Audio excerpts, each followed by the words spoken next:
call this meeting, the Oskaloosa City Council, to order. Today is Monday, October 20th, 2025. We start with the invocation from the Bridge Church. Yeah, let's pray. Jesus, we're just grateful that we get to be in a community that cares, even just being in this room and how full it is, Lord. I thank you that you have you've blessed the city of Oskaloosa. And so, God, tonight we're just here asking that you would bless it again. I'm asking that you would, make Oskaloosa a city that is blessed to be a blessing. God, would you just give us favor and influence, and would you visit this city? And God, I'm also just mindful of all the people sitting at this table, the tip of the spear, what it's like to be in leadership. So, Lord, I just pray a blessing and a covering over each and every one of them, God, their hearts and their minds. I pray a covering over their homes. And, Lord, I think all of us here would probably say that there's two things that we want to get better at. We want to get better at loving people, and we want to get better at loving you. So, God, I pray that would be true, that we would grow in our relationship with you. You would draw us closer to you, giving us grace and mercy. And, God, at the same time, you would grow us in our love for our neighbor, that we would, think about things from their perspective, that you would give us compassion on those who are different from us. And, Lord, I just pray for the generation that's next, the legacy that I think everyone in this room wants to leave. God, I pray, would you help us with wisdom that we do not have, with grace that we need more of. Lord, I just pray grace and peace over this room. In Jesus' name, amen. Amen. Thank you, Eric. Would you join me in the Pledge of Allegiance?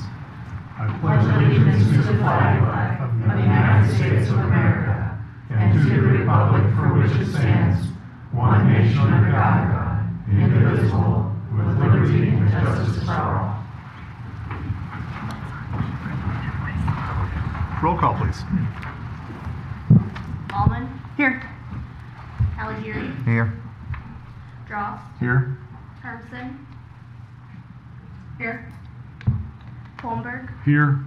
Ibrahim? Here. Ocean? Here. Very good. Okay. First item up is the opportunity for community comments. This item is reserved to receive comments from the community for concerns whether or not they're included on the current agenda. The community is encouraged to speak before the mayor and city council. We ask to keep statements brief, time limited to no more than 3 minutes. Any questions are to be asked of the city staff, council members, or the mayor prior to speaking to the full council, so that way concerns can be properly researched and perhaps answered away from the meeting. Comments are to be directed to the mayor and city council only. We do have just one person who is asked to speak tonight, Matt Sherlock.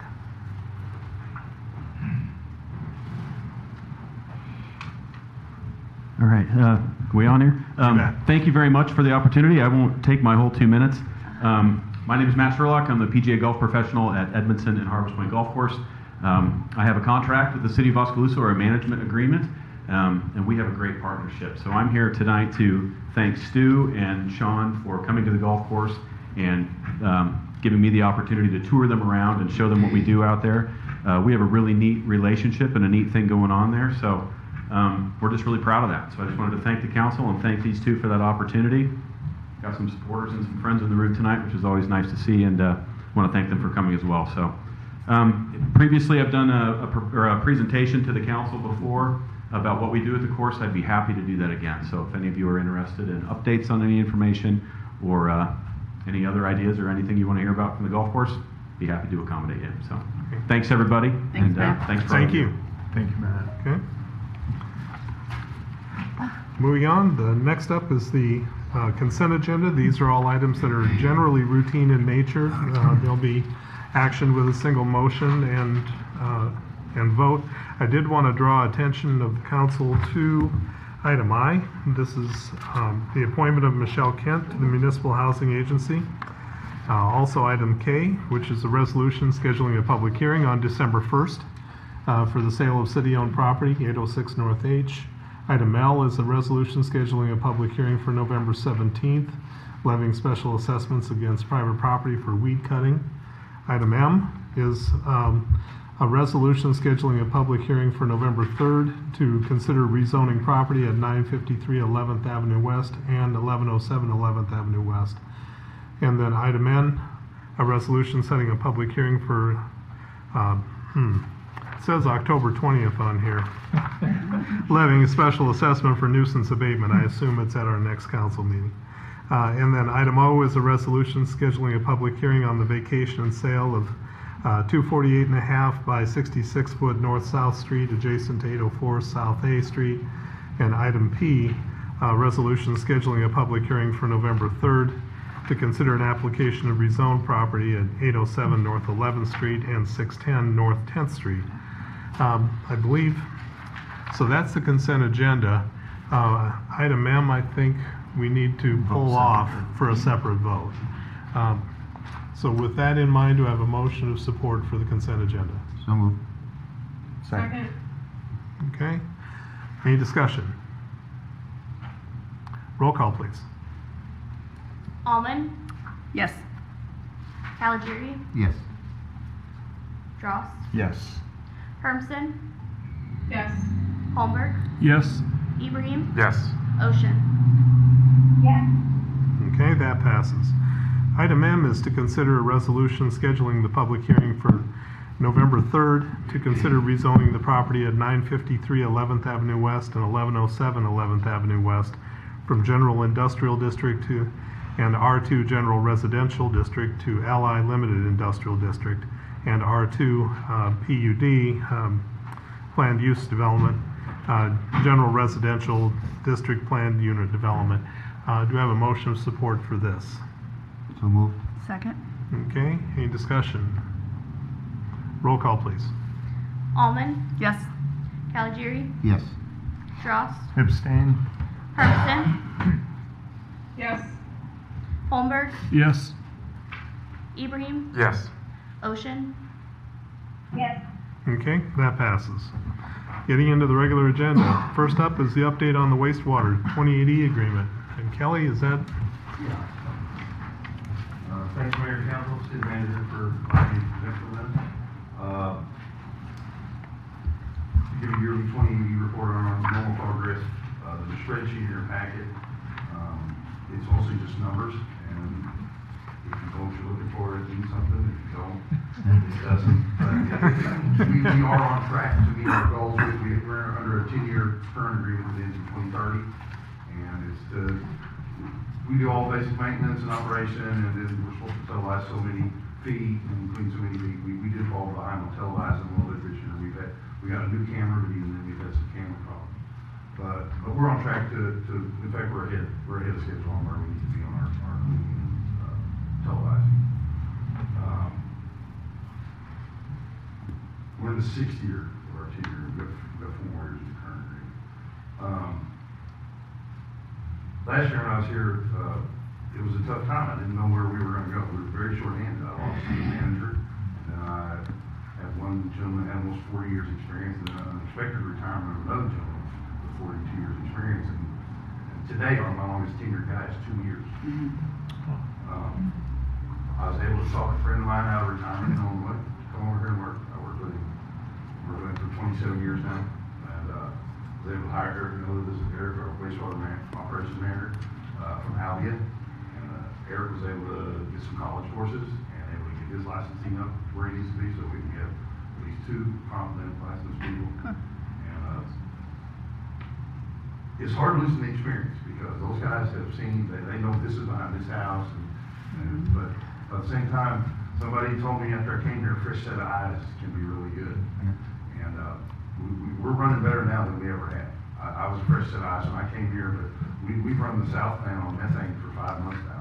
It's never happened. We've never been able to conduct that type of operation. And it means efficiency. It means less hauling out of waste. It means less gas bills in the winter. It's good. And it wasn't somewhere I knew where we could get. It's about new more than me. But we was able to hire a biologist / engineer that my friend knew that came in and gave us some coaching last year. And I encourage y'all, because this is the most daunting thing you all are facing as a council, is your wastewater facilities. It expands and what it puts on the public. I encourage you all to schedule with me or Eric or Bobby sometime to come look at our facilities and see what we got, because I think it helps. You may not know what that does, but if I come to you with a problem, I say, this is that thing I showed you a couple years ago that I said wasn't gonna last, because we're budgeting for planned obsolescence, is what I said last year. I mean, we're trying to phase out something old, something new. I think we're at a place where we're operating now. I think we can look at maybe a better schedule than what we've been looking at. I don't know if Claire's gonna get us a review or engineering, and I'm hopeful we have some better news than what we've had in the past year, because it's daunting what you're looking at. I sympathize, and I'm not a lifelong resident here. I've been here for 6 years. The community's been very good to me, but I don't want to leave the community worse than I found it. I want to leave it better, and I think we got to have. I think there's a better way. Myself, I think there's a better way. Eric and Bobby had come in with a staff but it seems like all I did was hire for a while. And they've done amazing things, and a lot of it is the mentality comes around it. Sometimes that fresh set of eyes things, our place doesn't even look nice, whatever, and just the improvements I've seen in the last year, I'm very happy about, and it somewhat disappoints me myself that I couldn't point it that direction in the 5 previous years, but you drive by our facilities, they're clean, they're neat, they're orderly. We got flagpoles back working at the south plant, because I feel like we don't fly the flags. Things have been left in disrepair for years. It doesn't mean a lot, maybe operationally, but when you start seeing people have pride in their work, it means a lot. And we had to deal with new city staff too. Sean got thrust into a position. Sean seems to get more put on him every week. Thank you, Sean. I think he's done a heck of a job. He meshes with my city staff really well, and it means a lot. When this all started, I read the minutes before I came to work here, and there was a lot of dissension between the city and the water department. Yeah. And I like to think we have a very good relationship now. Budgeting this year, I'm gonna tell you, it's as smooth as it's ever been for me. And it wasn't just because I got what I wanted; it was just smooth and easy.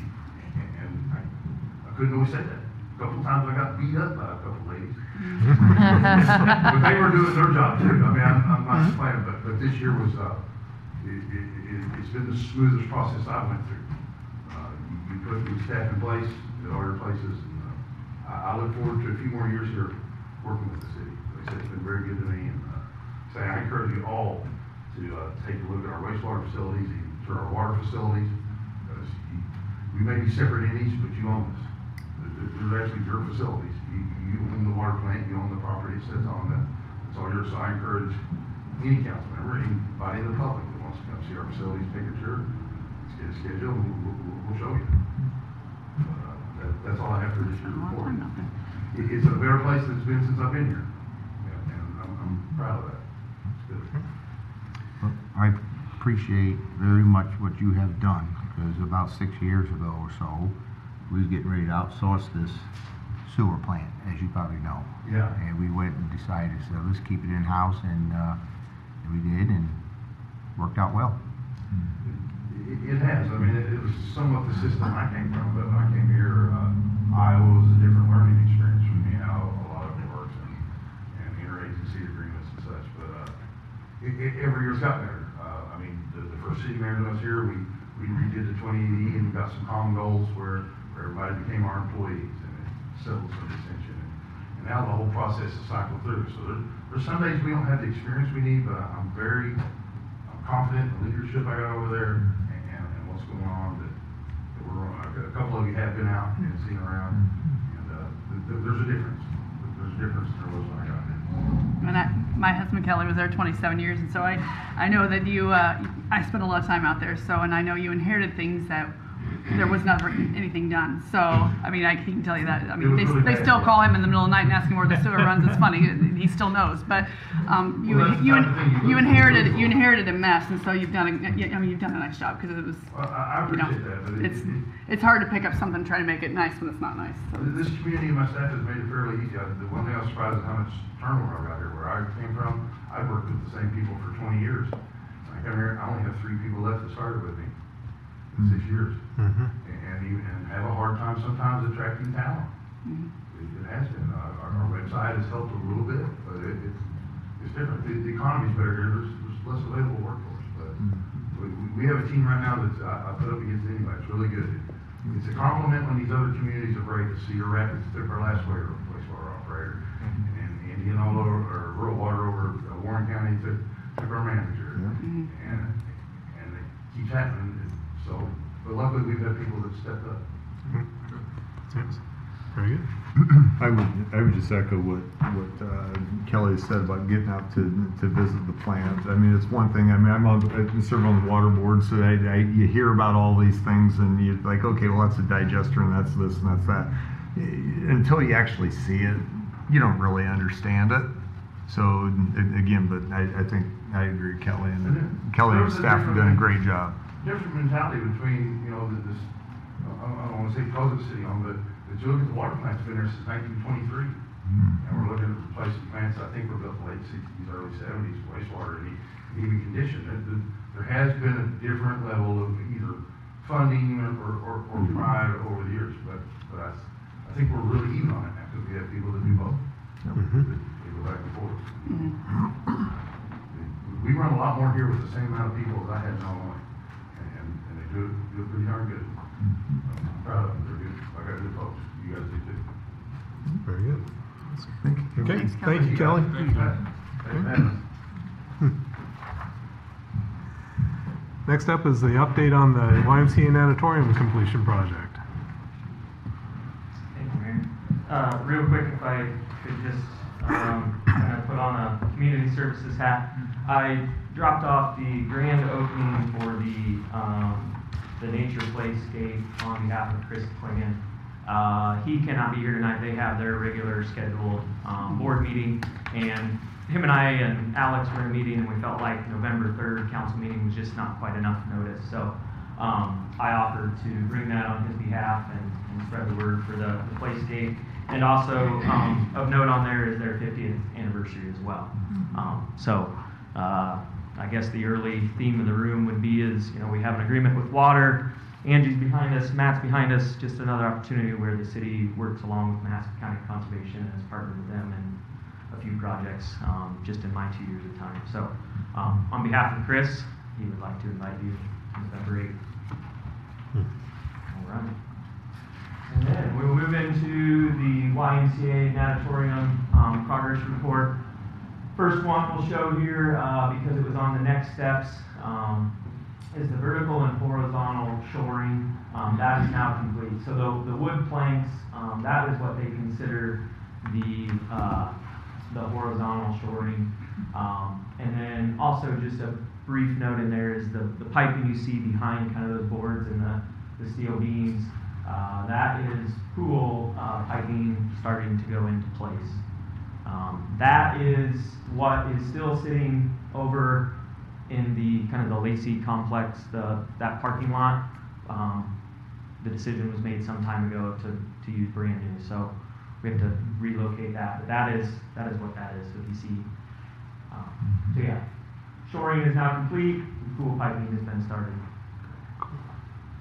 As you can see in the top left-hand corner, that was where we were at before Canco moved in to start construction. To the right of that is a precast panel that is now put in. So no small feat there. Same thing on the bottom. That's the inside of the natatorium picture, and then the outside. We've had a few people ask on that. So that was poured and could be shipped because the concrete was cured to ship. But that is not something that can be painted until the spring. It needs cure time, allow time to be there, caulk, and those sort of things. So it'll stay that color probably until next spring, but it is installed. Next is more painting. Not sure why it's blurry, but there it goes. Top left is kind of what it looked like before they came. As you can see, they've added the tile to those doors, which will eventually be in and out of men's, women's, and universal locker room. And then the right one, just wanted to show that because that is the divider between the two bodies of water, which has been painted and completed. So still temporary lighting, but just just painting the thing looks so much different in there. And Stu, that's on, the painting is on the rec pool side, The rec right? side, yep, that's Yep, the rec thank pool, you. and then the rec side of the wall. The other painting will come back. I would also note that in the pool itself, that is 2 coats. It will get a 3rd coat. The decision was made to hold off on the 3rd coat while they're putting tile on the top and gonna probably have to get in there. So 2 coats done, 1 more coat to go, and then the black lines to divide where the lane lines go and also on the next steps, they'll continue to do the pool piping. As you saw, those big HVAC ducts, that will go first. They were in the deep end today, digging those up so that they can start forming walls for the deep end. That will not be a super quick process. It's estimated to be about 5 weeks before they get all the forms up and start working their way from the deep end towards the shallow. So that was the next step. So it kind of goes hand in hand there. And then the other thing that they're working on, you saw the teal tile. They'll continue to work on the floor around the rec pool. So there's been a few minor changes in the 5-week look-ahead schedule. What they concentrate on is the critical path. Critical path has not changed. Some of the other stuff that was on the 5-week schedule, for instance, some of the tile that's supposed to go on the splash pad area is not due to arrive until November 30th, so that moved off and they jumped into a different area. So subcontractors have been willing to move around a little bit and keep that thing moving. That would be one huge thing that Canco, in my experience so far, has been doing a remarkable job of is, hey, we can't get you in here today, so someone else will be here tomorrow. And the subcontractor's been willing to do that. So that's what I have for this month. Okay, I like the tile, looks nice. very good. Thank you, Stu. Thank you, Stu. Okay. Gets us to the annual report. So the annual report is 64 pages. I'm not sure if everyone got the chance to read it yet, but I'm not going to go through a whole lot here, but I just wanted to thank the staff for putting this all together. I think it is important to have an annual report where it kind of takes that deeper dive into things that we don't always see staff doing all the time. And I just want to compliment them for the good things that they do. We have such confident employees here, and they do such a good job. So I just wanted to thank them for putting that together. And if you have any questions, happy to address them. And if you need more time to read through this and ask questions later, that's great too. Okay. That was short. Okay. Comments from council at all? It looks really slick. Well done. This is on the website too. Not yet. Well, not yet, but it will be, is what I meant. Okay. Okay. I think the only comment I'd make is that as we've worked through the strategic plan and refining that and the action items, I think that's what I'm excited to see moving forward. Is I think we talked on a quarterly basis, and especially annual report, how are we doing, and actually report that out for not only council to see, and we might see those things happen more than other people, but for the public to see as well. So thank you for your efforts. Okay. Gets us to item D. Is to consider a resolution for the vacation and sale of approximately 50-foot by 16.5-foot section of the north-south alley adjacent to 910 South D Street. Staff received the alley vacate request from Jason Kerr. He's the owner of the property at 910 South D Street for the north-south alley adjacent. He listed his reasoning to purchase the alley as just been maintaining the area, would like to have some potential off-street parking. Subject alley located in an R2 zoning district. Planning and Zoning considered the request at their meeting on October 7. Unanimous vote of 9-0 to approve. Staff conducted a survey of the property owners and the utility companies. Responses had all 4 of the surveyed adjoining property owners, none opposed. 1 expressed interest in purchasing their half of the alley. In a survey of utility companies, several indicated there's infrastructure and an easement would be required for them to maintain access. So this does require a public hearing, so I'll open the public hearing. Is there anyone who would like to speak to this tonight? Okay, seeing none, I'll close the public hearing. Do we have a motion of support? So moved. Second. Any discussion? Roll call, please.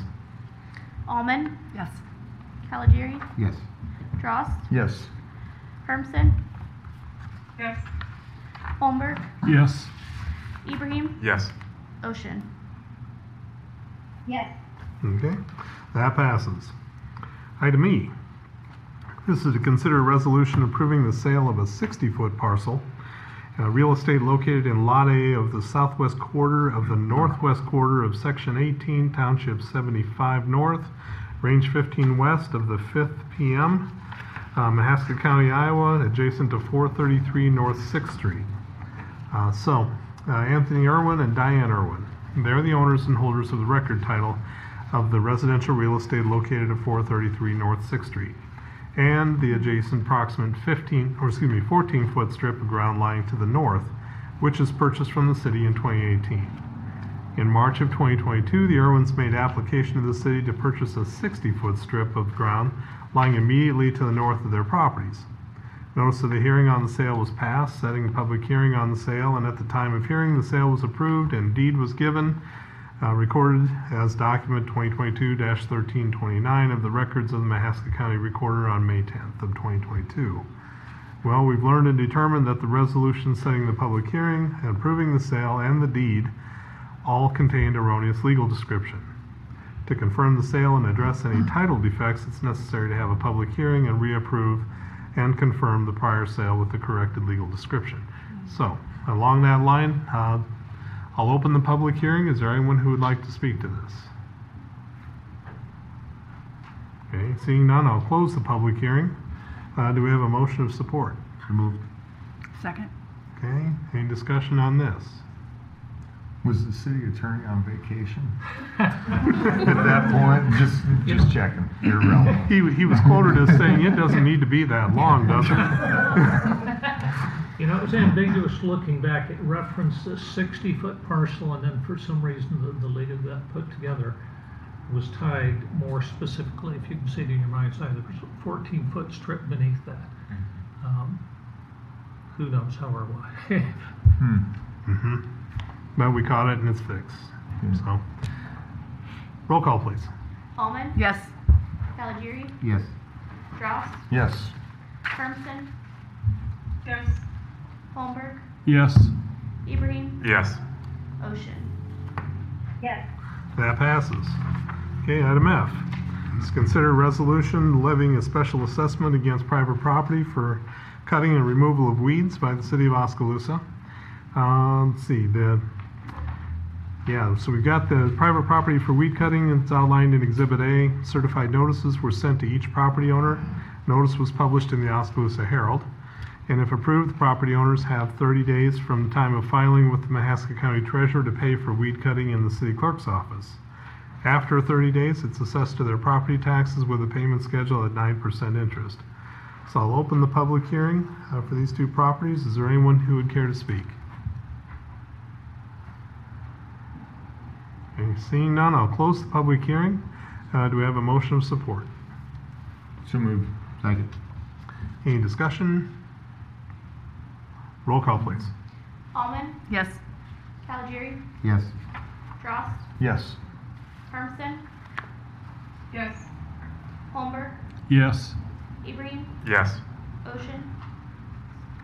Yes. Okay, that passes. Item G. This is to consider a resolution approving the amended and restated citywide housing urban revitalization plan for the citywide housing urban revitalization area. Oskaloosa established a citywide housing urban revitalization plan in 1991. Plan's been amended several times. Current residential tax abatement plan approved in 2005 includes all land within the city's corporate limits. Current plan offers a residential tax abatement for a minimum 15% increase in actual property value for property assessed as residential or as commercial consisting of 3 or more separate living units and with at least 75% of the space used for residential purposes. Qualified real estate receives a partial exemption from taxation on the actual value of added improvements as follows. First year 80%, second year 65%, third year 50%, fourth year 35%, and the fifth year 20%.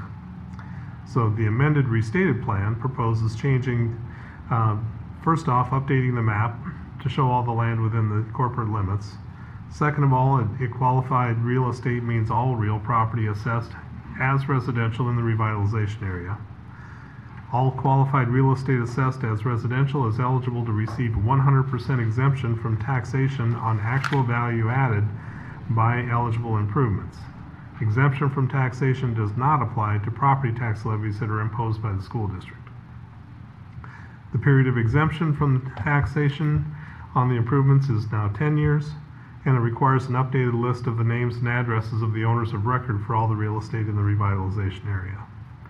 So a recent survey of other Iowa communities found offering the 10-year 100% tax abatement on qualified improvements is the most common residential incentive. Updating the plan to include the extended tax abatement schedule allows Oskaloosa to stay competitive in the housing market, and the amended restated citywide plan also brings the plan in conformance with the terms approved for One West LLC development agreement and allows the residential tax abatement for all qualified residential improvements. So this does require a public hearing. Do we have anyone here who would like to speak to this? Seeing none, I'll close the public hearing. Do we have a motion of support for this resolution? Second. Okay. Any discussion?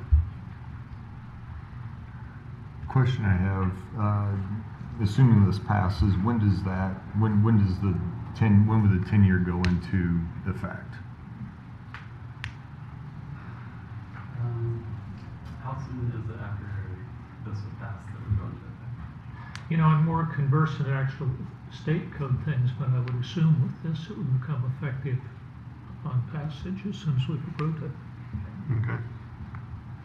So if I build a house today, tomorrow, it would, when does that, I think you file for your exemption in January.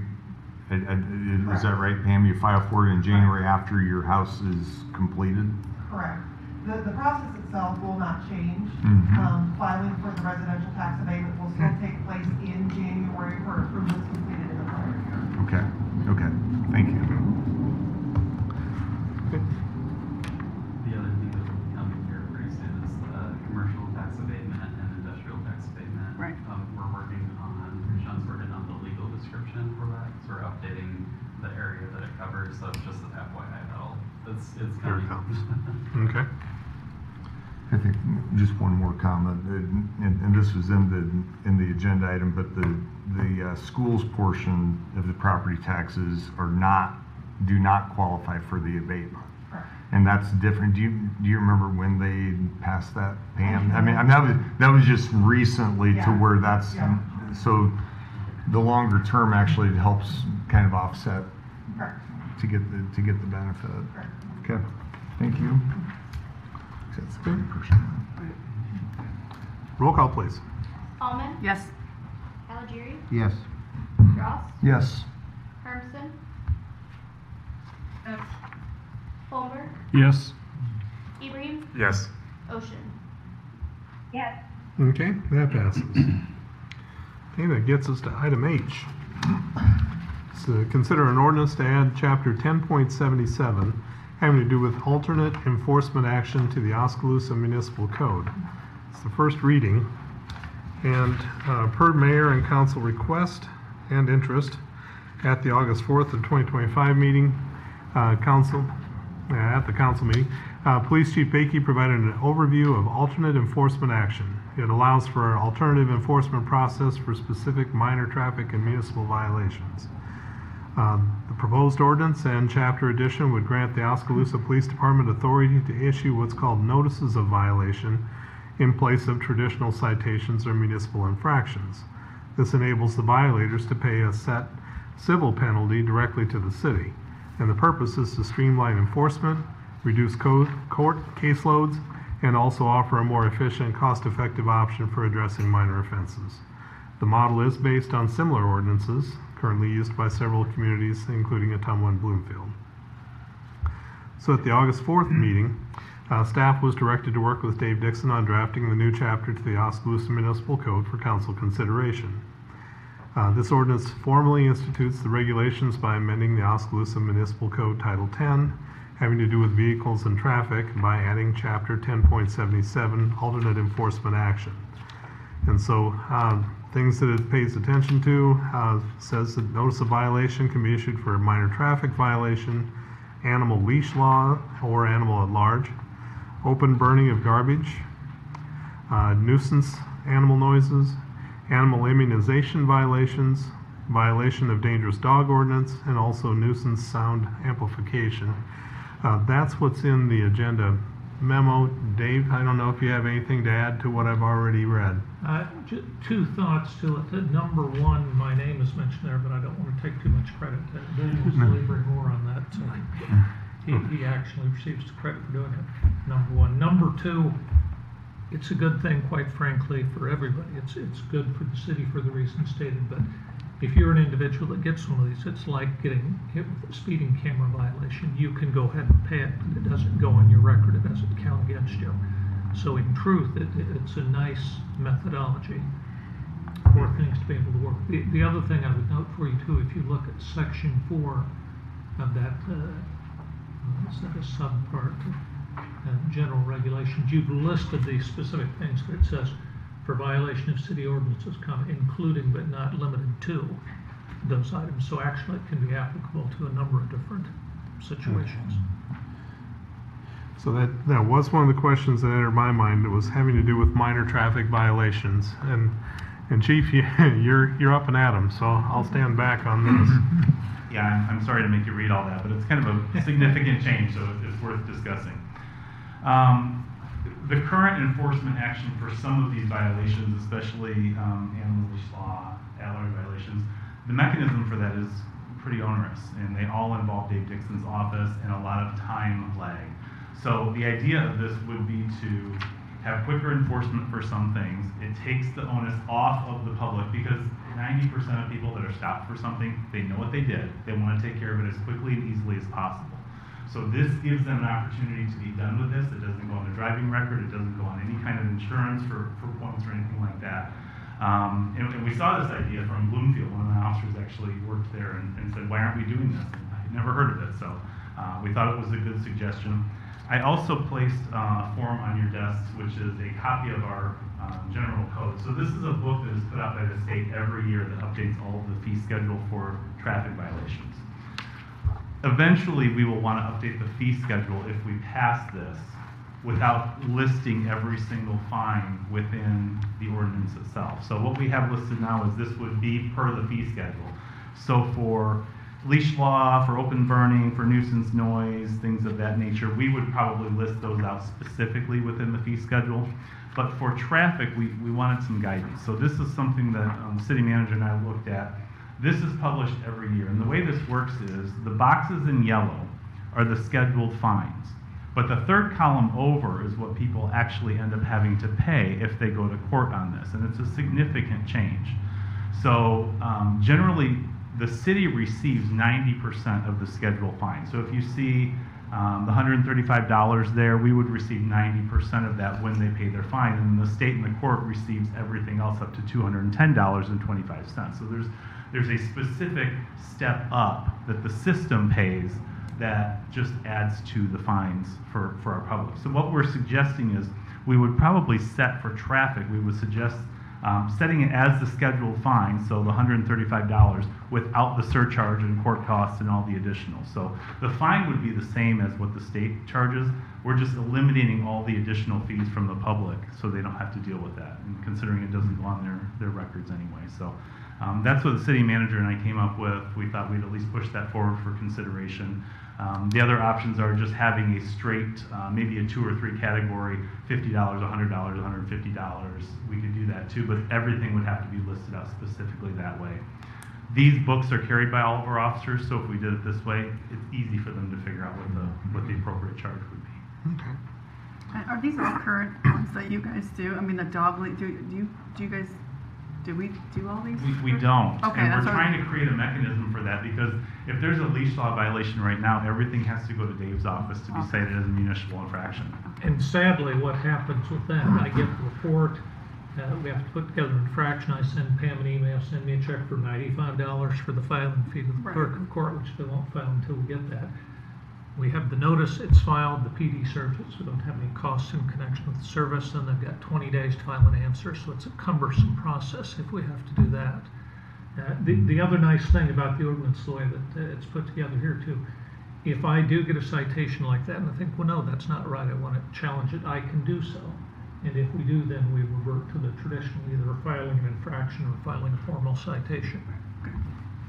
Right, so that's the part I hadn't gotten to. There are some people that would not want any part of this, and that's a conversation we can have either on scene or later. If they don't want to pay it, we can just reissue it as a traffic citation, uniform code citation. Or if they would just prefer that, we can certainly do that. But there are some detriments to the public for that too. But if I'm not guilty, they just insist they're not guilty, they want to fight it, that would be the appropriate way to do that. We would just file it as we would file a normal traffic citation. They could go to court and they could have their day in court. But 90% of the people don't want to do that. 90% of the people, how can I just take care of this? What's the easiest way possible? This is a much easier way to do that. In regard to Rhonda's question about open burning and animal leash, the mechanism for open burning right now, we found out recently we had one on North Market, and the fire department was called, and the fire department showed up, and we thought they were going to cite them, and they thought we were going to cite them, and we ended up finding out none of us can cite them. They all have to go through Dave's office. So that takes some time, and then the public keeps thinking we're not doing anything. We're not enforcing the laws. We're not doing anything. And unfortunately, it's just a very long-term process that takes sometimes several weeks to get through. This would provide a little bit easier closure, and the public would actually understand we're doing something. We're trying to address their calls and their needs. I'd be happy to answer any other questions. Pretty simple to me. Yep, speak up, please. Sorry, I'm on the train. So it's a dog violation. You could give them multiple ones. They keep doing it, correct? Yeah, so any of these, we can ideally keep serving these, but there will be a point where we will just go through Dave's office and do the municipal violation anyway. Right. That would be a harder punishment on them. But if I have 5. Yes, that's correct. Okay. Okay, that's good. It's just a noise violation. Yes. What are the other communities doing as far as the fee schedule? It's all over the board. In Bloomfield, they write these on a pad with carbons like a parking ticket. Okay. So it's pretty, they have a few different categories, 50, 100, 150. We thought that would be a little bit difficult to implement because everything would have to be listed in the ordinance or in the fee schedule separately. This makes it a lot cleaner, and it stays within the general state code, so it makes more sense that way to us, but we're open to options on that. Just want to give kudos to Ben for Yeah, bringing it's this good job. idea Yeah, to the table very much so. because it seems to me like a huge win for residents in a lot of different ways. Easier process, less expensive potentially. They can see, the benefits really quickly, or in the enforcement, and it's a new revenue source.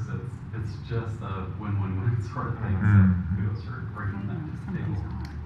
It was not my idea. My people brought this forward. So I know I can read this in the code if I want to, and I'm sorry I didn't. The nuisance sound amplification, does that refer to the stereo in my backyard? Or does it refer to the semi that turns on the Jake brake just as they're coming into town? Unfortunately, I don't think that's in our code anymore for the Jake brakes, even though we have signed. Sorry, posted. Dave. Are we on the air? This, We don't want to. this would generally refer to loud music. We don't have a lot of them, but in the summer, sometimes when school's in session from the university, we do have some houses that are consistently nuisance issues for our residents. And again, us showing up, sending a report to Dave's office, and 2 weeks later there might be some kind of movement on that. That doesn't solve the problem for our neighborhoods. And that's a quality of life issue that we really struggle to deal with because our residents deserve better. Yep. Okay. shut down yourself. So I guess on that, just one question, like on a nuisance on a boo with his loud music, does it go on the homeowner or does it go to the person individually? Because like the homeowner on North Market could be somebody from California. So does it go on the house or does it go on the So individual? these would be issued to the person in charge of the property at that point in time, so it would be a renter at that Okay. point. Which I think is more effective, hopefully. Yeah, no. Yeah, I do too. Other questions? Okay. Do we have a motion? So moved. Second. Okay. Any further discussion? Roll call, please. Almond. Yes. Caligiuri. Yes. Drost. Yes. Hermson. Yes. Holmberg. Yes. Ibrahim. Yes. Ocean. Yes. Very good. It passes. First reading. Okay. Item I. This has to do with just a discussion point, replacing concrete walls around the city square. And so council approved capital improvement plan that includes funding to make improvements to the concrete walls around the square. The original manufacturer of the walls is no longer in business, so staff is recommending the city fully replace the walls. Additionally, the bushes which are surrounding the square are starting to show signs of age, and so spots are no longer filling in. And since it's a major component of the downtown, staff would like to discuss alternatives before looking into more detail. So, Sean, do you want to take it at that point and talk about what the three alternatives are? Yeah, certainly. And before I go into them, these are three alternatives we're presenting, but the council has other ideas. We can certainly discuss any ideas we have, but with this being such a major component of the city, I wanted to make sure we were having it openly and making sure it's something that's on the public's radar as well. So obviously, one of the choices we can make is to replace the walls essentially as they are now. They'll probably be a little bit different of a design. Unfortunately, in the research I've done, it's been difficult to find a company that makes something particularly similar to this. So there'll certainly be some change, but the walls themselves are just concrete walls, so I don't feel it's going to be a huge change, but it's something that we'll have to keep looking at. So we could replace it effectively exactly the way they are. Another option would be we have the shrubs that are around the square. We could do that concrete style wall all the way around the square instead of having those types of shrubs or plant barrier. And we could still plant something behind it or something like that if we wanted greenery there. But that would give us, we have a lot of people who use the concrete walls as seating or similar type thing. So that would give us more of that. But then obviously you're dealing with more concrete around the square. It would be more expensive. Obviously it would about double the amount of wall that we would have to construct. So it would add pretty significant cost if we were to go that route. And then another option we considered is if we were to do a wrought iron fence instead of the concrete wall. I've seen there's several other communities out there that surround their parks with that style of wrought iron fence. It would be taller. It would kind of take away the ability to use it as seating. Obviously, we'd probably have to decorate it differently, but it is an option that a lot of communities use. So it's worth a discussion at the very least. The cost would probably be much cheaper than concrete, obviously. Yes, in very preliminary research, if we were to do the entire square around, you replace the bushes and the wall with the wrought iron fence, the cost was going to be pretty similar to what it would cost to just replace the concrete walls the way they are without doing anything about the shrubbery between it. So, I have an option 4. And this would, I think, will make the square look pretty sharp, but I would redo the concrete walls as they are. Where the bushes are at, and you're right, they are starting to show a lot of holes. I would put the wrought iron fence black, same height as the wall between the concrete walls, in place of the bushes, in other words. How high is that wall? Is that 3 foot, 4? No. I think it's about 2.5. Oh, is it? It's Yeah, not. it's pretty short. And I wouldn't I make. can certainly do more research into that. I'd be a little concerned personally about having a wrought iron fence that short. I would think that would be potential for people to try and vault it and end up hurting themselves. Is kind of my just off the cuff response to that. I would be hesitant to put in a wrought iron fence that was shorter than 4 foot. Which No, I don't mean make it go, I just was wondering how tall the brick, or the concrete walls were. Yeah. But the fence itself, you can go at 4 feet. Yeah. Yeah, not shorter. Yeah, that's certainly an option. Yeah, and then with the wrought iron fence, the only thing is on the top, I would make it, flat, not no points, in Yeah. case somebody decides to sit on that, but whatever. I think that would look really sharp on the square. Do we know how long those trucks have been there? Because it seems like they relatively inexpensive once you've had them established, so. I don't know how long those shrubs have been there. Well, Been here long, I've been living here. Long Long time. Yeah, and replacing the shrubs with similar ones, or just replacing the ones that are starting to die and putting that in rotation is certainly something we could do as part of. That's probably what we would do if we replace the walls as they are now. So that's certainly. I know this is preliminary too, Sean, but just thinking like, I'm a golden, we'll probably think about reaching out to people, maybe see if anybody wants to help with some donations too, right? Maybe on something like this. Good. Yeah, we can certainly look at all kinds of funding alternatives. We do have money allocated to this in the CIP, so it is something that is already scheduled for at least some funds. But especially if we wanted a design that put in a lot more of something, then we could look at that as a supplementary way. I like the idea of replacing the concrete that is there with concrete. I think that if we get, there'd be benefit, I mean, add additional seating if you did, place for people to sit if you did the concrete all the way around. Yeah. But my fear is that then it looks like a wall. You know, Right. and is that the look that we want? The problem with ripping out those bushes and putting in new ones is that it will take 20 years for them to look just like they are. But again, plants die, unfortunately. But I mean, with the option Joe was talking about, at least you've got some see-through. You know, it's a little more transparent. You can see than a the solid Christmas wall. decorations better too. And then there's really no maintenance in regards to bushes you gotta worry about. I don't know if anybody's been to major parks like Disney, they have a lot of, in their parks, similar things. You might have seen it, where they have the fence between brick or stone walls. It looks really sharp. Clean. Yeah, I agree. Yeah, something to look at. Has anything been budgeted for this project? Yeah. Yes, the CIP, there's $100,000 in the, I don't recall Park. if it's under parks or streets. I think it may actually be under streets for whatever reason. And in addition to that, we have, it's not in the currently approved budget, but we have $50,000 in streetlights. It's currently budgeted for 27. I think in the amended that we're presenting, we're hoping to push that forward because a lot of the lights on the square are affected by this.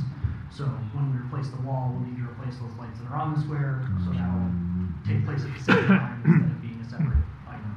So. I would add to that too, that Alex, pictures of the, if you notice on the one in the top left-hand corner, there is some cracking going on with that, I assume from the freeze thaw. And so that's the reason why it made it to the CIP. Sorry, the other one. Yep. And then some of those caps are starting to come loose. So that's how it made it to the CIP, and that's how the discussion made it. Yeah, and I'd emphasize, that's probably the worst one. Sorry. Yeah, there's a few of them that do look like that are that extent. The photos don't really show that well on some of the other ones, but you can really, almost all of the walls are showing some hairline cracks. They don't show well in the photos, but I guarantee you if you walk out there during the day, you can look at them and see that they're starting to crack. So, I mean, we need to do something. We're planning to do something. We just want to make sure we're doing the right thing. So, we got at least a couple of questions here. So, is there a current trend that parks are doing in terms of the bushes versus not? I don't know that I would have any. I mean, there's not. I would say I don't know a lot of communities that have a square similar to ours that are currently in the process of doing that. I can do some more research, but I don't know of anything offhand. Okay. Second thing, and this one, you know, we live in tough times, that I've been approached by folks saying, you know, what are we doing to protect people from trying to drive a car into a crowd? And so, you know, do we have bollards that can pop up out of the streets? You know, those are the kinds of questions that come up. So I'm wondering, for this around the perimeter of the square, is there anything of a public protection sort of attitude or theory that is currently in use or could be in use? And so I'm liking Joe's idea of having some kind of fencing that would be able to slow down or at least protect if we would have an errant vehicle or something that would happen and to cause a problem. Yeah, and our current wall does serve that to some extent. Obviously, the bushes don't quite as much. I mean, it would certainly slow someone down. It makes it less easy, but About it. so I think if I'm understanding right, I think it sounds like the concrete we want to keep where it is the consensus, and look at the option between hedges and the wrought iron fence for connecting it. Is that? Mr. Mayor, if I could, backing up in the conversation, just when there's the question about how long the bushes have been there, I just did a quick Google image search to try to take a look. You can find old photos with cars looking to be about a 1910 vintage where you can see a stone wall. And then with this one, which judging from the cars I'd guess is 1940s, it looks like it's still got that low stone wall around it. Okay. For what it's worth. So it's old. Yeah. Served us well. It filled up well. Yeah, it filled up well. Janet, did you have something? If I could, We're getting bits and pieces. Could you say it again? yeah, I would add, perhaps with Joe's idea of fences, there could be some type of planter at the top, so you'd see the fence a little bit, it'd be less of a safety hazard. We've got some beautiful planters around the square, You do that. and that'd be a way to add color without a permanent structure. Yeah. Can I make a comment on the planters? The chamber pays thousands of dollars each year for the planters, so that would be a pretty substantial impact to our budget if we were to do something like that, just to keep in mind. I'm going to say this one silly thing that I had a community member say, not silly, I shouldn't say that, but there's a community that has all these tulips around, and you know, I don't know, well, but they said don't do that, but, and I happened to hear this on the radio one time about daffodils. How daffodils show up on their own, they're very hardy, they don't take much care. So again, like, is that a kind of thing? We're trying to beautify to make it a park again. Start a thing where daffodils, and there's a daffy time or You something. could plant them right That's now. what someone said. Well, yeah, but that's a legitimate thing. I had a community member mention to me about. You could plant those right down below the fence. You can, Yeah. you can plant them all along, and That would be pretty. again, they're hardy. They don't die. They don't take much to take care of, and they Or you all could just bloom put in a some fake similar stuff kind out of way. there. Yeah, yeah. Yeah. Okay, you can landscape it too, but then you can't mow, so that might send the fire chief off. Yeah. Okay. Yeah. Sean? Oh, I'm sorry. One thing I also wanted to mention is in the budget, I think besides the amount that we mentioned, there's another 30,000-ish. What's the name of that? So there's an old fund that's been hanging around for about as long as I've been here, if not longer. It was part of the RACI grants that the state gave to communities for downtown improvements. That fund has about $30,000 in it. We finally got someone from the state to say, we don't care what you do with the money right now because the fund is so old and no longer in use. So it would be just a small portion that could be used towards the square. Okay. Yeah, but it's like $20,000, $30,000 right Okay. now. Literally, it's just been gaining interest over the years, so. I think the other comment is, I believe Sean's going to already go in this direction, but maybe we can look at some other cities and get some pictures of what, I'm sure we could find one that has like the wrought iron fence and just helps with Visualize. visuals, right? Yep, Yep. yep, I think so too, Sean. That's a good idea. Okay. Sounds like we'll be getting a second look at this a little later. Yeah, certainly, but Okay. we got a good start to the direction that. Thanks, Sean. we wanted to Yeah. go in. That was kind of the point today, was to get that basic direction, so we can get some better information about what we want to do instead of finding all of the information for all the options. Appreciate that. Thanks, Sean. Thank you, sir.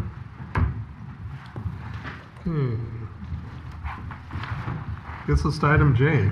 This is to provide the city manager feedback on his 360 leadership assessment and consider a motion to adjust salary.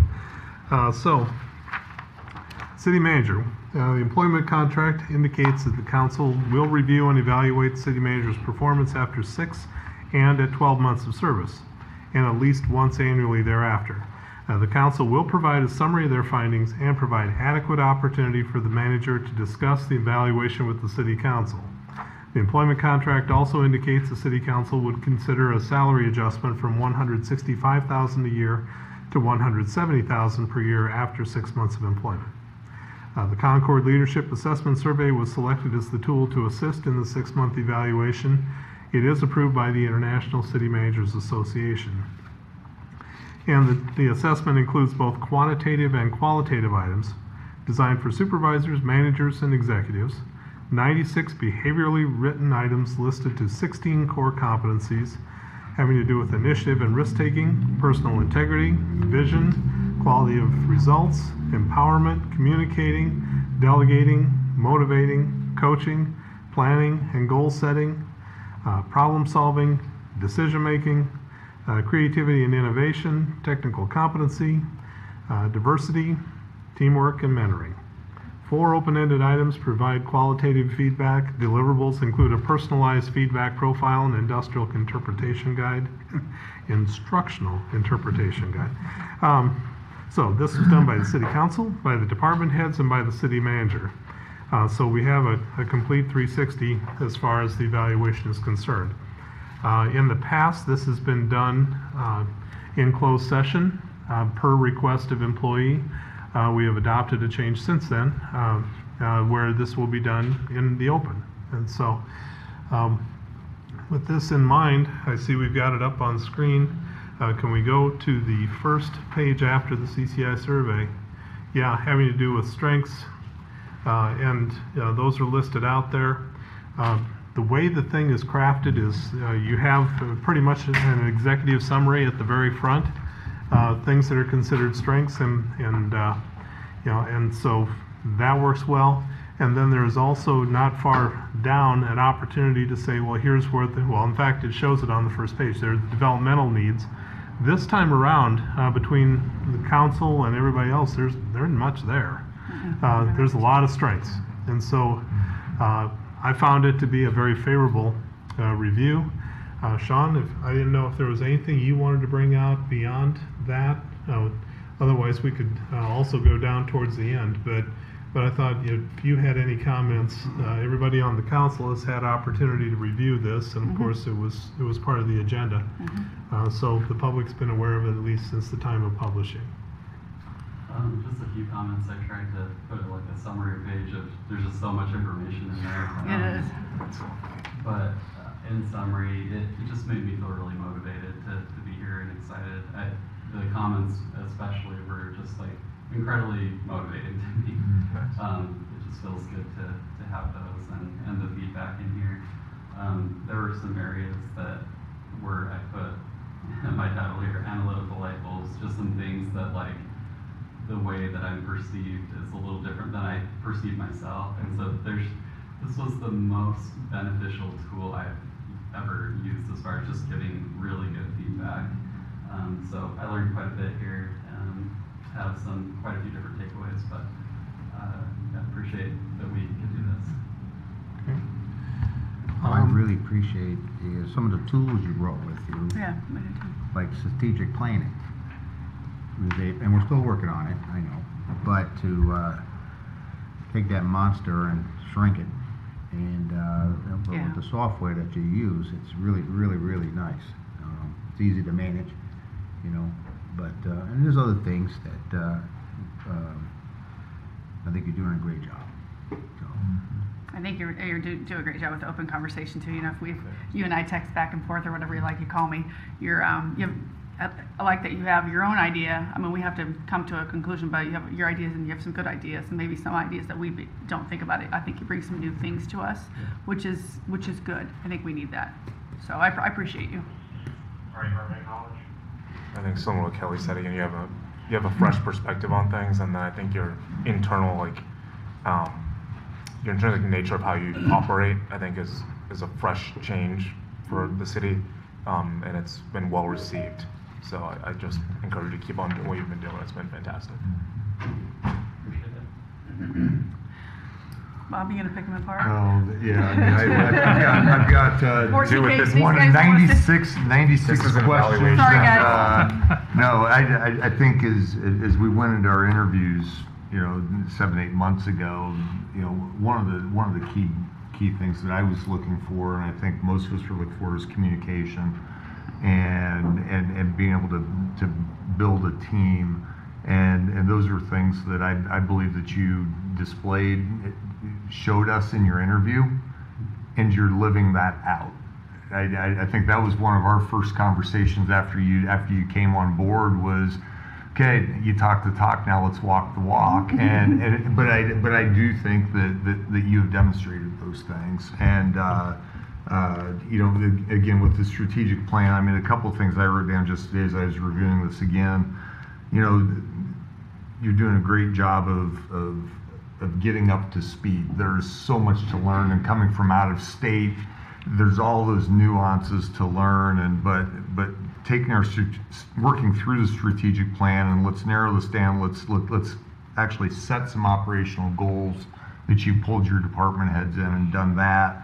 I think our study session today with the economic development TIF policies, that is a big thing that we talk about, and it's this and it's that, and there's no consistency or real framework to work within.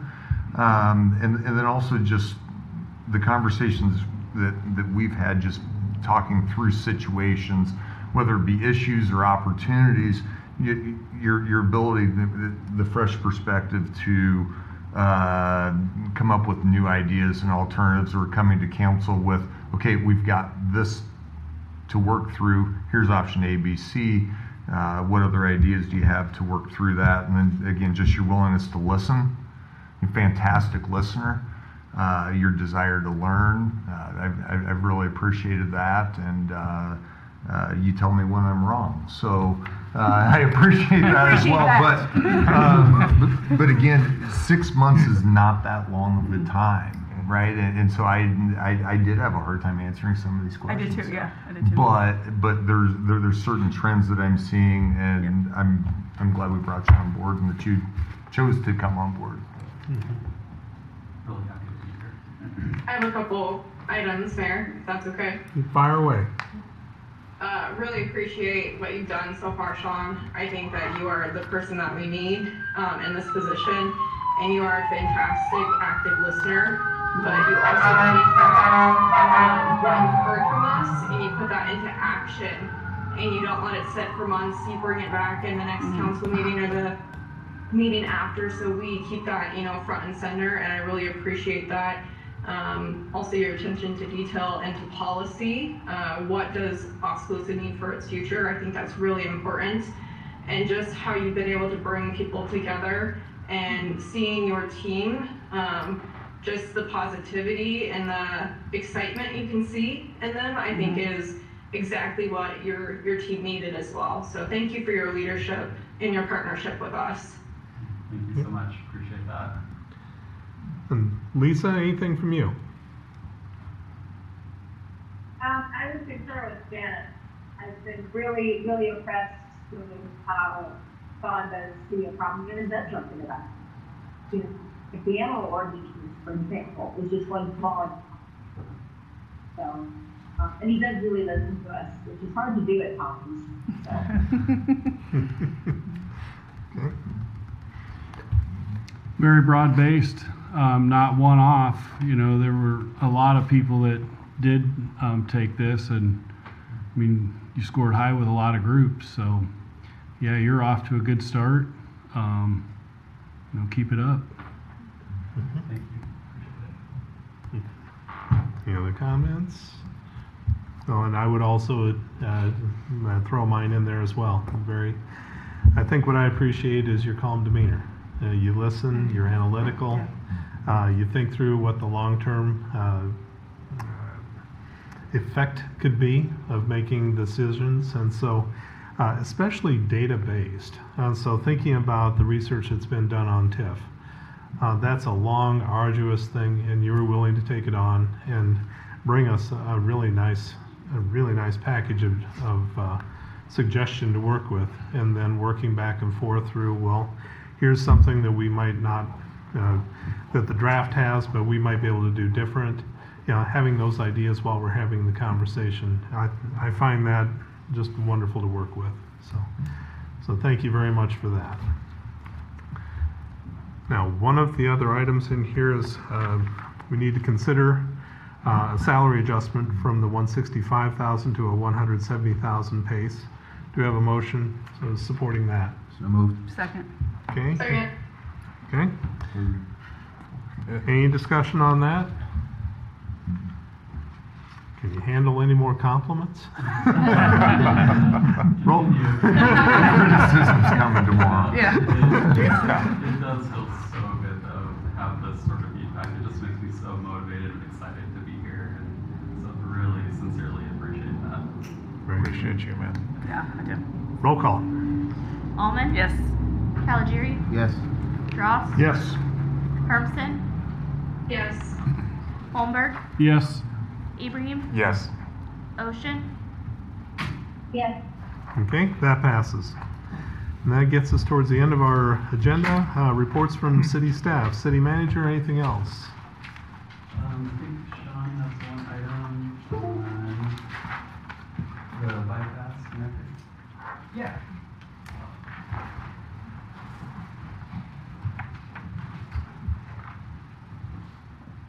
So we've been, I think I just had sent that directly to you. Yep, I have Okay. So there have been some questions about the status of the southeast connector, so we just want to give a little bit of information about where we're standing with it. So obviously the connector it was going to have 2 phases, and now it's going to have 3 because the railroad's been separated out. I think we talked briefly about that another time. Right now we're in Division 1 of the project, which is primarily for grading the area, getting it to what the elevations are going to be and prepared, and then Division 2 is mostly going to be paving. So this map shows the whole length of the project approximately. There's 3 segments here. Everything in blue is the overall project length. The segment that's got the green in the middle is what's essentially done with what's been bid so far. They've graded it. They've gotten the dirt in. The seeding, I'm not sure if the seeding has happened yet or if it's happening. Yeah, I this think I week. saw some today. Right. Down the So side. the seeding is in progress. Then, so that segment in this division is essentially done. It's obviously not paved. That has to be bid still. The segment that's just blue is essentially just grubbed. There's not really been real. There might have been some dirt work, but it's essentially just been grubbed, cleared and grubbed. And then the area in red is what's currently in progress. I believe they've started at Highway 23 and they're working their way southwest with the grading in that segment. So this phase does include paving for that segment that's in red, but at this point, my understanding is it looks like that's probably going to be in the spring, just because of how things have timed out. So were there any infrastructure changes that needed to take place as well? I was thinking that there were some utility poles that might be a concern. And the gas. Right, that would all have been completed in the area in green, and at this point in red, both of those would have been completed because all of that needed to move for them to really do this dirt work. I guess I'm not 100% sure if that's done in the middle segment yet. Or Not yet. Not on the gas and electric anyway. Okay. So that would still be on the table. Okay. As far as we know, is it running according to pace? Yeah, I mean, like I said, we're slightly behind on the paving. It sounds like just we're gonna get pushed back half construction season essentially, but nothing that's gonna change the overall completion date as far as we can tell at this time. Okay. Oh, It's fantastic. Great to see it. Okay, very good. Thank you, Sean. Okay. Another item I just wanted to point out, congratulate Ben on getting the COPS grant for the SRO. We received that $125,000, so that reduces the cost to have that SRO position by quite a bit. So That's fantastic. Great. That's awesome. Good Fantastic. news. That's all I have. Okay. City clerks. Okay. City attorney, anything? Nothing, thank you. Okay. Council members, how about if we start, Lisa, let's start with you. Actually, I'm going to pass it off to Marion. If she could brag a little bit what's going on in the display. Something about Marion and display. Yeah, well, the library display, is that the Hoover display? Yes, the Herbert Hoover Library is undergoing a major renovation. We're having a traveling exhibit. It's now in Oskaloosa. And yours truly will actually be speaking on Thursday, October 30th, about the bipartisan friendship of Herbert Hoover and Harry Truman. Okay. And that's on October 30th, is that right? Right, it's at 6 p.m. I had to make sure this is like retreating. We know the big holiday. So, Okay. Okay. so it should be good. It's my dear president. Okay. How about you, Janet? Marion has her hand. Oh, Marion. Oh, okay. Marion, do you? Hi, can you hear me? Yes. Okay, I just wanted to say that there is also included in that there's a reception. It starts at 5:30 and it's on the second floor in our reading room where the Hoover display is currently at. Okay. Very good. Thank you, Mary. Okay. Janet? I don't have a lot, just wanted one comment on the square. I don't know if we can utilize maybe Main Street, Iowa, Sean, to just see if they can maybe provide some potential designs as well, or if they have any other recommendations that they would have for our downtown since it is in the Main Street district. So.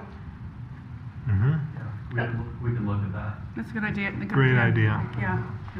So, yep, I think that would be a great resource. Angie can help you with that as well, so. Okay. But nothing else, thank you. Okay, thank you. Joe? Don't have anything. Okay, Andy? Thank you, first responders. Appreciate what you're doing and the things that you're tackling for us every day and that most of us don't know about. I think it's Sean and Sean. Thank you for providing some additional information on some of the recent, let's call it anonymous activities going on here, and appreciate you shedding some light on those things and helping us better understand. Thank you. Bob? Chris, congratulations on that playscape. Stu gave us the invite for the ribbon cutting. I mean, it looks fantastic. Yeah. So, way to go! It's a great addition to the community. I think it adds to the draw of the learning center. So, good job on that. I also just want to say Matt got up at the beginning of the meeting and talked about partnership with the city. And that partnership's gone on long before Matt took over the contract. Jeff and Lori Smith are here, and they've been great contributors to this community, not just at a golf course, but just different things they do around the community. Lori's serving city council for years. Jeff in the cemetery board every year, coming asking us for money. But thank you for your service. But you know, I think sometimes we take for granted the things that we have in our community, and the fact that even if I rented a cart every time I played golf, which I don't because I actually kind of like to walk, I could play golf as much as I want this year for $1,000. Where in the state of Iowa can I go to play 27 holes of golf for $1,000? Is it a country club? No, it's not a country club. but the course is fantastic. The people are what keeps me coming back.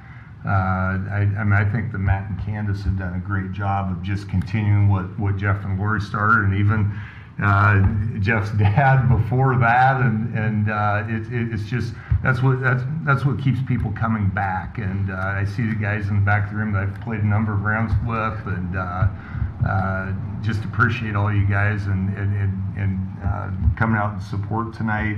And you know, there's always another option. If I'm unhappy, I can go somewhere else. And but thank you. I do believe it's a benefit to the community. And honestly, as we as a city look at our assets, capital improvement plans, and the expensive roads and infrastructure, we could spend more money on the golf course and our parks. And I think long term, those are things that we need to do. But streets and sewers, or more green grass, priorities, right? And so we've got to, you know, as a city, we just have to keep looking at overall picture for what that looks like, and prioritize things as we come. So thanks for your continued partnership. I think we've got another 7 years on that agreement the way it is. Looking forward to that continuing, and I'm going to shut up. Thank you. Okay. I want to thank Stu and Sean too. And I also want to thank Jeff and Matt for reaching out. I'm one of those people. I've said it for the last almost four years. You can tell me anything you want. You can email me. You can call me. You can stop me. I had some questions, and you guys literally were fantastic, and I appreciate. I've learned this last couple months after Matt and I had an interesting conversation. There's two sides to every story, right? So I appreciate the work you guys do, and I appreciate just being open and honest. Sometimes we only get one side of a story, so it's important to know everything, and so I appreciate that. Abu.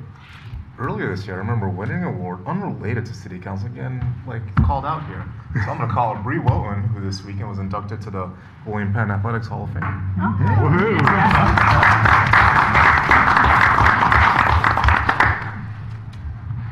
How do you follow that? Well, I would just encourage everybody, it's not often we get presidential displays brought to the library, and so the Hoover display is worth your time and effort. Go see it. You won't get a better, more convenient opportunity. And trick-or-treating is on October 31st. Be safe out there. Do we have a motion to adjourn? Move. Second. All in favor say aye. Aye. We're adjourned.